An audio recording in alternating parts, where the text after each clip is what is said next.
এই হচ্ছে ঠাম্মার বোন, মানে আমার বাবার মাসি। এই হচ্ছে তার যা, আর এই হচ্ছে আমার খুশি, আর এই হচ্ছে আমার কাকা, টুকা কাকা। আমি এসছি হঠাৎ করে, এখন তাদের বাগানের কচু দিচ্ছে আমাকে কেটে। এটাকে আমি একদিন রান্না করব, আর যেদিনকে রান্না করব সেদিনকে দেখাবো যে কিভাবে রান্না করছি। শোলা কচু,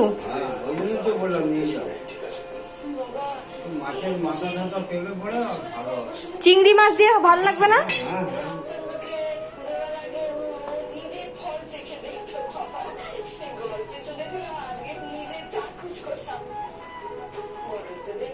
কত বড় কচু, যেটা ক্যামেরা ঠিক বোঝা যাচ্ছে না। মাসি ঠাম্মার বাড়ি থেকে আমি কচু এনেছি, আমার মা লোভ সামলাতে না পেরে এখনই কাটতে বসে গেছে। তুমি কি এখনই রান্না করবে মা? না, কেটে রাখছি। সকালবেলা কেটে বেছে রান্না করা যায় না, ওই জন্য কেটে রাখছি। তা কি রান্না করবে তুমি কচুটা দিয়ে? কচুটা দিয়ে এই যে ছোলা ভিজিয়ে রাখবো, ছোলা দিয়ে করবো। কি কাঁচা ছোলা? হ্যাঁ, কাঁচা ছোলা দিয়ে করবো।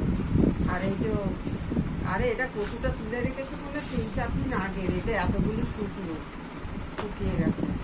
আর এই গুঁড়াটা রেখে দেবো, একদিন চিংড়ি মাছ দিয়ে করবো। ওটা আমি করব।